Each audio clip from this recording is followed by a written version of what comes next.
This is Conversation of the Birds, a story set to music, new chapters released weekly, written, composed, and read by Jamie Holcomb. You're listening to The Third Valley, Part 2. Some birds are lost. A party goes in search of them. What will that traitorous woodpecker think of next?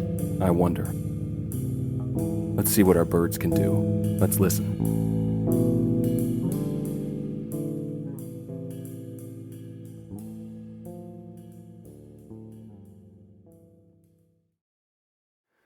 The crow, the pigeon, and the buzzard had ventured westward into the dark jungle with 6 ear holes turned to the stagnant air to perceive what reverberations might manipulate that oily atmosphere into some sign of their lost comrades. They listened through the proliferation of sizzling insects and hooting creatures concealed by the canopy. The trio of birds traveled westwards, while beyond the subtly shifting leaves, the glow of the sun deepened into a marigold afternoon threatening sunset. "How much further?" said the buzzard. He was lagging behind the other 2 birds as they bounced from branch to branch, pausing intermittently to search the air for clues. The crow turned back to the fat fig tree where the buzzard sat panting. "Until we find them," said the crow. "What if that's not possible?" said the buzzard. "What if they're dead?" "Why would that be?" the pigeon asked. He bobbed his head to either side, glancing over his unguarded shoulders. "It's the jungle," said the buzzard. "This place is crawling with death." "Then your cousin must be enjoying himself," said the crow. He hopped to the next tree ahead, and the others were obligated to follow him. "Since when are you so against carrion?" the buzzard wheezed, and clutched his side, and to himself he said, "I shouldn't have eaten all that cow." "I'll tell you," said the crow. "If we come through this plan that the ibis has mapped out and discover something real at the end, then I'm amending my ways. I'll be pious and loving. I'll be so pious and loving that everyone will mistake me for a dove." The pigeon, hopping after him, said, "But you're a crow." Their dark little leader paused on a bough to glare over his shoulder at the pigeon. "What?" said the gray bird. The buzzard, preoccupied with the stitch in his side, flapping one wing and looking downward at himself, that bumbling turkey-headed oaf landed right on top of the pigeon on his bow. In a rustle of feathers, both birds fell out of sight. Quickly the crow navigated his way downwards. Tangled creepers and interlocking tree branches formed a labyrinth of vegetable matter, but the combined weight of the 2 tumbling birds had left a trail of crushed twigs and torn leaves, so that, with a little finesse to avoid the remaining obstacles, the crow was able to follow the trail of his fellow's fall. There on the jungle floor, in a pile of leaves and torn trumpet petals, the buzzard and the pigeon were moiling against one another. "All right," the crow called. He hopped across the carpet of jungle matter. Extricating himself from the weighty buzzard, the pigeon shook himself off. He flapped once and winced. I think he broke it. With his good right wing, the pigeon pointed to his left arm, hanging limply at his side. Like that, the trio of flyers were relegated to the forest floor. "Oh, this is no good," said the buzzard, bringing up the rear as the party tiptoed through the leaves, each bird watching his every step for fear of whatever slithering nightmare might be masquerading as a root or vine. The buzzard at the back twisted his head frantically in every direction. "We're done for now," he said. "Come on, let's leave him. Let's leave all of them and this whole ill-conceived adventure. I wasn't meant to walk. No bird was."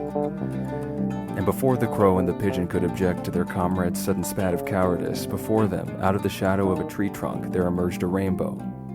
All 3 birds halted in the presence of such color. Azure coolness stilled their hearts, while a kaleidoscope of eyes unveiled beyond the blue. In a tide of deepest green, the eyes of orchids opened, the eyes of beasts, of a spider the size of God, and from this burst of color a voice richly laced with the overtones of some sympathetic chords lining the longest throat, a voice of manifold inflections, said, "You look a little lost." Stunned by the spectacle, it took the crow a moment to recognize that the voice had emerged from an orange, pointed, a beak, and the crow finally was able to distinguish from that kaleidoscope of eyes the head of a blue swan.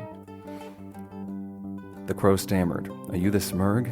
Laughter rippled through the corded throat as the peacock tipped back his head, letting his antennae catch a ray of crimson sunset.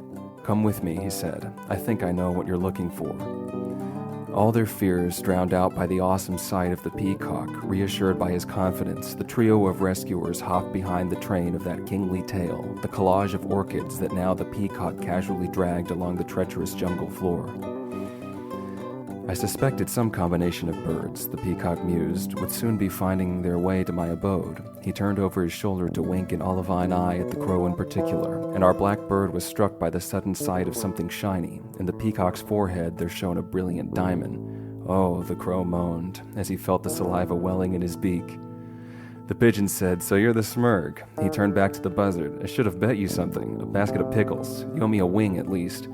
"I'm afraid," the peacock said, "that I'm just another ordinary bird, like you all." "I don't know about that," said the crow. "How'd you know about our quest?" "Well," the peacock said, "you have heard the expression, but in fact, a little bird told me." And the peacock led that trio around a corner into a grove of mango trees to reveal a feast, fruit and fried bugs, piles of spicy roots and mushrooms. All the bounty of the jungle lay spread across a bed of leafy dishes, and nestled together at this table sat their lost comrades, the vulture and the hummingbird, who welcomed their friends with open wings.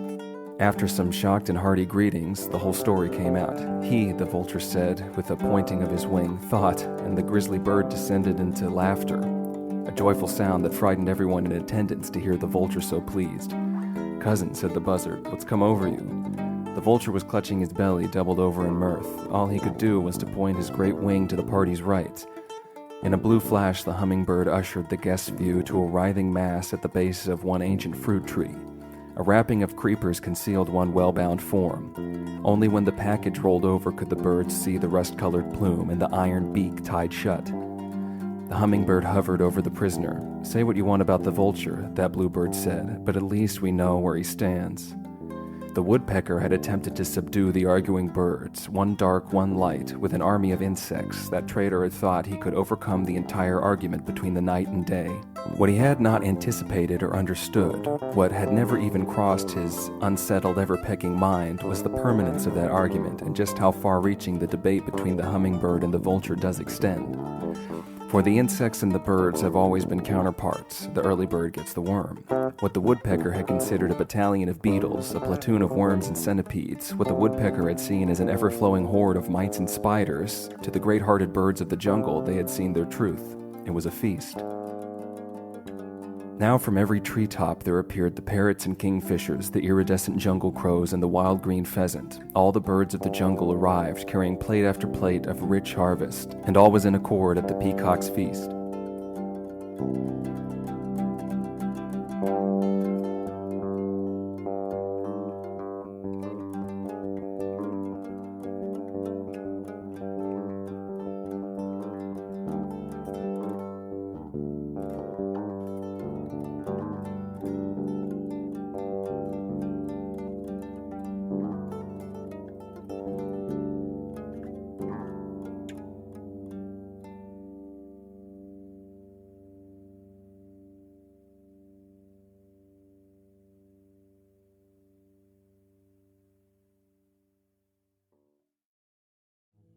This has been Conversation of the Birds, a story set to music, with new chapters released weekly.